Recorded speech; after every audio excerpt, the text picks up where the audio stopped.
Hello, this is a game played on IGS with reverse komi 5.5 that black won by 25 points, so quite comfortable. There was a ladder that white missed early on in the top left area, and also at some point black had an opportunity to kill the entire top dragon, so we will check that shortly. Let's go back to the beginning. So black is starting with very modern Shimari in the top right corner. Luckily in the top left against this kind of D12 pincer, black will usually put pressure at E16. Now there are several variations. White can block under and just grab the territory, either jump or push again and jump, or simply play Kema on the second line. This is a way for white to keep safe and territorial, but now black can counter pincer. Another option for white when black is going to play the pressing move is just push and cut. And now there are all kind of complicated variations, but a very simple and basic Joseki is to play the attach at D13. Now white simply extends, black does the same, white captures the stone in the top, and black fixes a position on the left side, keeps a base. Now later on it's very big for white to play B16 or for black to slide in the corner at B17, but these moves can wait. They are played somewhat between middle game and Yose or endgame stage. Anyway, that's a Joseki to remember if you continue right away with Keima, but also black can play moves like an approach in the top, for example G17, then discard the stone on the left side and just extend to set up a moyo in the top. Something like that will happen later in the game, or like this. Take a high position on the forward line. But nothing wrong to play the Shimari in the top right corner. And now let's see, white kicks on the left side. Now here it's pretty big for black to react immediately and go D15. Also it's possible to play a move like E16. That's a bit more fancy. But the thing is, if black ignores again, let's say black plays something like L17 or any other move on the board, for white it's proper to continue with a tiger mount in the top left corner. This will weaken C15 a lot and gets a very powerful position for white in the corner. So therefore it's usually okay for black to come out once, even if black doesn't have the extension anymore, because D12 is in place. When white extends in the top with a one space jump or a Keima, black can just slide and go for a base on the left side. But something like that will happen in the game too. So anyway, black got a Shimari in the lower right corner, which is also big, and white jumps right in the middle. This makes sense. White doesn't want to give the moyo on the right side, but for white it's also very big to play a move like K4, because the Shimari it's positioned towards the outside, so black wants to extend K3, K4 pretty soon. If black extends on the right side at Q10 and white goes D15 or approaches M17, then black also extends M3, let's say, then white jumps here or shoulder hit to press or play something like a Keima in this area. Black is actually putting all his energy in one big moyo on the right side, while white develops very fast all over the board. So this can be bad for white. But white jumps in. So black obviously will attack from one side or the other. It's very good to play R12 because it pushes white towards the Shimari, and white has to make a tiny base which is also under a lot of pressure, having R5 in place. So now black is center. So black goes for a big point like F3. Actually for black it's good enough to extend K3. It's quite ideal. And now if white plays a move like F3, you either go back and activate the stone in the top left corner, or play another extension in the top such as K17 to get a double wing formation, or simply enter the left side. Anyway, nothing wrong with this F3. Normally white will fall back at C6, then black extends ideal at K4, but in this case white chose to play a pincer. Actually the pincer could be K4 or K3, but this is playable too. So the options for black here are not too many. Usually just invade the corner, and the Joseki is very similar with the pincer at H3 instead of J3. Pretty much the same thing. Black can also play the double approach. That's a good move. So let's see what kind of Joseki it's gonna happen. Attach here. In this case, it works to go San directly to see whether white will block at E3 or separate all the way at c4. Now the variation can go like this, and most of the times white will descend in order to attack the corner at b2 next. Then when black plays Atari here, white can block and block again. So sacrifice a stone, because when black cuts here, white captures the ko, black needs to protect, and white can extend on the bottom and also take a position on the bottom side. But he's already got this powerful wall on the left, and it's quite big for black to secure the corner. If black plays away, for example, black goes for a base, when white jumps b2, it's very severe. Black can leave, but it's super powerful, painful. Just 4 points life underneath.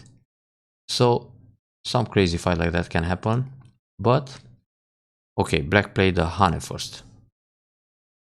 So now white goes up. White can think about the crosscut, and another complicated fight can happen. And here black can simply go San. Now if white blocks e3, black connects to the left side, and white needs another move like g3. So this Joseki, it's actually quite basic, and now black will play away, either d15 or something in the top. Now back to the original game. Black actually played a pretty modern move. This is played a lot, especially when the pincer is j4 or k4, because like this obviously black is interested to take a position on the bottom more than the left side with this attach. So white blocks the corner, that's fine, pull back, connect. Here white can connect solid. Black needs a move like h3, otherwise white will cut pretty soon. And then if white comes out, black has to escape to keep the group safe. And white needs to protect against all these cuts. But black can go on a counter attack on the bottom side. So this is playable actually for both. But white played the hanging connection, and this allows the Hane in the corner, and this Hane white can only go down. Because in the other variation where white connects solid, on the Hane, white could block. There is no problem, but in this case, when black plays the Hane, if white Hane, black will cut and catch a stone in the corner. So white has to descend, and black protects against the cut. This is a good move.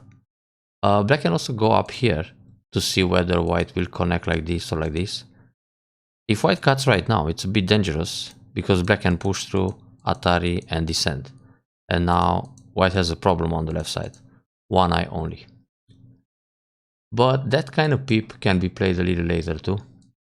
So defend, Hane. Instead of block, black could consider this turn. Now when white goes out, it's a good timing to block, and white needs to extend for a base. Then come up here and extend on the left side. White is not looking good overall. Anyway, the block is also good. So probably if Hane, white will play this one. If Atari also, capture, Atari above, then push. But this is bad for white. Black will capture everything. So yeah, black can actually play this move, the turn. No need to fear about this move. And even if you have to connect, white has to come out, and then you take away the base and jump, and white is on the run. So first resist and then block. Anyway, white plays Atari, tries to cover, too many cutting points. This is all forced, so the result is still good for black. It's just that white can play an Atari here, for example, and now play away. Either cover this stone or approach the top right corner. So, well, the sacrifice is not that bad. Yeah, this is a big move too. I mean, right now it's not that dangerous anymore, because white is quite strong having the wall like this. So for example, if white plays a pincer, even if black comes out, those two stones are still in trouble. They have to run, and they run near white's wall. So white played a little bit too conservative here, too proper. It's still good for black to go out like this and slide. So with this move, obviously what black wants is to discard that stone on the left side and extend in the top for a nice moyo. But white is playing actively, doesn't allow that happen. But in a way it's also a little bit desperate. Yeah, this counter pincer is good, because it works very well with the N16 Shimari. So the shape is ideal for black in the top. White comes up, black finally plays this Nobi. This is so big, and there are still lots of cutting points in the top. That exchange could wait a little bit, but the slide is good. So here black just makes I shape. So it's excellent. Yeah, for white it's quite proper. I mean, he's still trying to attack this group. Normally white plays a hanging connection here, but then black will hane, and again to keep the I shape and think about the edge of e17 cut. So white wants to prevent that and still keep the attack going, but black can just push d13. This gives I shape and it's still threatening the cuts. So when white comes up, black is already alive. Now you can jump out once to activate the RG in the top. White needs to play here or here. Then you just play away, start an attack on the right stones. This jump is possible too, and also a clamp right away, it's interesting. If white goes down, you just cut, and this is a disaster for white. So white obviously will connect like this, then you connect under, and you can crawl into the side. So like this you make ice, and also take away most of the moil. So jump first, white cuts, that's too much. So here, black is thinking about Atari from this direction, but in fact, Atari the other way would be more interesting. Then Atari again, and go down in the top. This is nice to break the top side, because even if white takes away the eye here, black can cut, for example. That's an easy way to fight. Then there are these cuts.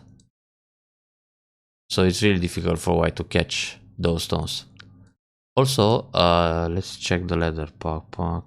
So we have a push, then this, then Atari, then Atari, then Atari again. Go out, turn. White needs to play here, then Atari like this, and the ladder goes. Oh wait, the ladder is broken here. So we need a combination where you can actually set up a net. So in that case, let's see. Yeah, just connect like this, because you have the push and cut, and the ladder will go perfect. I mean, if white plays here, push, Atari, Atari, and ladder like this. So the ladder will come this way. Ouch. That's terrible for white. Similar to what happened in the game, actually. So once you connect here, white needs to prevent this ladder. Then you play Atari on 3 stones and jump, and it's a net. So too much agi for white to surround that group. Therefore, it's interesting to play Atari from this direction. Anyway, this works too. Push again. But instead of clamp, it's still more interesting to cut. There are more options when you cut. I mean, if white plays Atari here, you just come out. If he tries to save the 2 stones on the side, you turn once and then you capture them. And if he just extends here, you can go Atari this way. If he saves the stones, you capture 2 in the middle. If he saves these other stones, you push 1 time, he blocks, and then net on the other 3 stones. So there are many ways to set up some capture in that area. So here he connects, push and cut, very good. Agi here, and the ladder. So why shouldn't go out? You better raise the ladder than place something. Let's see, so the ladder comes this direction, something around here.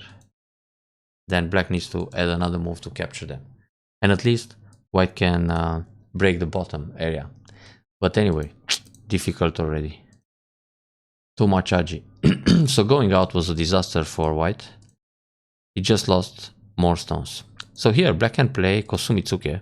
It will capture the 4 stones. It's true white has Atari as a co-threat or whatever, but with this Kosumitsuke you're threatening to go inside. So white answers. If white plays away right now, you have this Nobi in Sente, then you can hane like this and push again and reduce a lot this middle left area. So just taking the ladder, it's supposed to be Gote, so white can play away. But white still finished Gote here. White didn't have to play that Atari though. Now, yeah, he had to go back. This block is small. More interesting for white to try some reducing on the bottom, like Atsuke, Hane, and extend for a base. This way, black just builds more. Very good to Atari and extend. Yeah, the Atsuke arrived, but maybe now it's a bit too late. This is just 1 stone. Try to kill everything. Surround with a Keima. But the position is really good for black. Okay, white wants to cut here. then come out. So how is the ladder this direction? If he plays Atari, you play this one. If he plays here, you push along or you capture a Ponuki. Then he's on the run. Now you try to separate like this. Poor white. He's still running all over the place.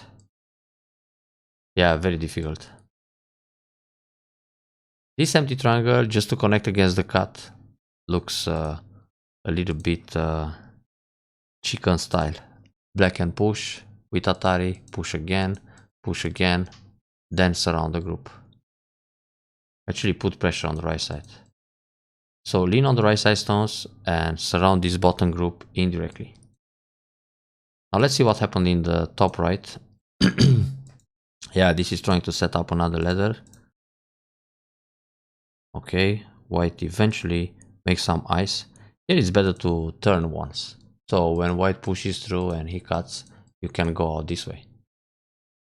Anyway, the turn will threaten the group on the right side because it's threatening a cut. So white will play a move like this, then you can go out with a Keima to keep the pressure, and instead of the bump, which is not necessary, the move to reduce the base, it's S7, and when he plays here, you play Atari, or you go throw in, he takes and you pull back. So this shape is just very ugly for white, and he's not even alive. But this is a move that's not necessary for black, because anyway, white is not going to cut. So let's suppose you turn, and white tries Atari like this. On this move, you can Atari under or play any other move. Then, if he tries to cut here, you have the double Atari. So when he captures a stone, you take the other one. So you're not going to be cut. Therefore, it's not necessary to play a move like R6 to connect the groups that are already connected. The turn was good. Oh, sneaky Atari. He goes Atari. Yeah, I gotta capture here. So when you play Atari here, this is greedy. He will go Atari this way. When you capture a stone, he takes the 2. When you capture this one, he takes the 4. When you capture here, he takes everything. Very nice to spot that shortage of liberties and double snapback situation. So white has to leave. Another painful situation. Let's see if black cuts in this case. White is still on the run with everything. But anyway, this is a good position for black. Now that invasion, it's almost dying. The group on the right side is not completely safe. It's more natural to cut. Even if he goes Atari and he connects, it's good to take the territory in the top and also keep center. White probably needs this one. But it leaves the pip in the center. Because when you cut like this and white goes Atari and he pushes down, you have Atari like this and then you capture 2 stones. Or he will go Atari from the outside, take 1 stone, but already you got the stone in the top in center, and now you can try the kill on the right side. Okay, so white makes some I shape in the top. R17 block, it's pretty good. Hane here, cut, very good. This is a pretty interesting Tesuji, but black can start from Hane, then Atari, then separate. Anyway, it's a good combination of what happened in the top. So we have this move, then the other one, the peep, very good, and then connect underneath. So right now, black has only 1 eye. So this move is not even necessary, still 1 eye in the top, even without. So black should think of a way to surround this group. If white pushes in the corner, black blocks. When he takes a stone, you Hane, so it's just 1 eye. This was a little bit soft. The turn was good, but then you don't need to block. This block is more of a reflex move. It's more interesting to play a peep. If white plays the Nobi, you just play the bamboo, double up. White still needs to come back. Then you play another peep to destroy the eye shape in center, and then you surround the group with this kind of net or Keima. It works to play like this, but it leaves many cutting points. So once you play the Keima, it's really difficult for white to create twice. If he pushes here, you block, so there is no way to escape on the left. You have this kind of Tesujis to surround. Also, if he plays a move like this, you're not going to give him the stone. You can play Atari from this direction and then block or Nobi. And when he goes here, you net. That's a false eye. So this group is completely surrounded and it only has 1 eye. Therefore, this is a position where white should resign. but the block just allows him go free. Oh, the cut was too much. So now the group is still a little bit in danger. Yeah, finally he got the ice. But it didn't matter. Black is still way ahead. Good cut. Capture a few more stones. Nice catch. Yeah, that's good. And now it's finished. Yeah, that's also a nice attempt to try to kill the right side, but the problem is white can come in between and connect to the top group. Or leave under, yeah. You can play Atari first, and after that connect. Or look all over the board, and if there are bigger moves than 5 points, but actually it's okay to connect.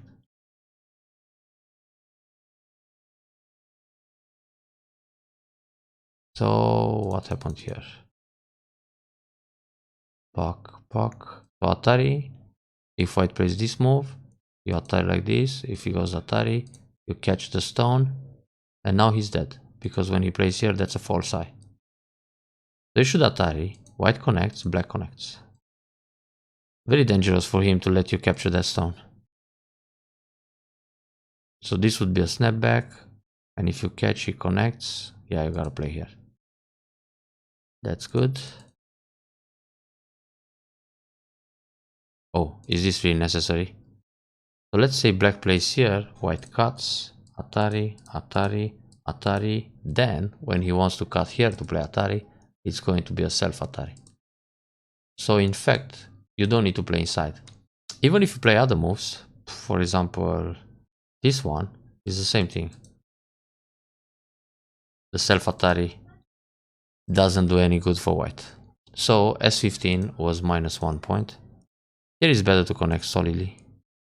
Then you have the Atari at C1 anyway. That's quite ugly to lose 2 points. So better connect. I mean, this one it's okay, but just play B15 and keep the 2 points, because if white plays here, white is going to be gote. But like this, white can Atari in center. Not that it matters much. It's okay to play Atari block.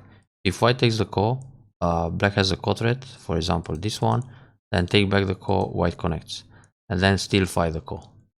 Like this, white can go up and destroy the point. But when 25 points behind, doesn't really do any difference.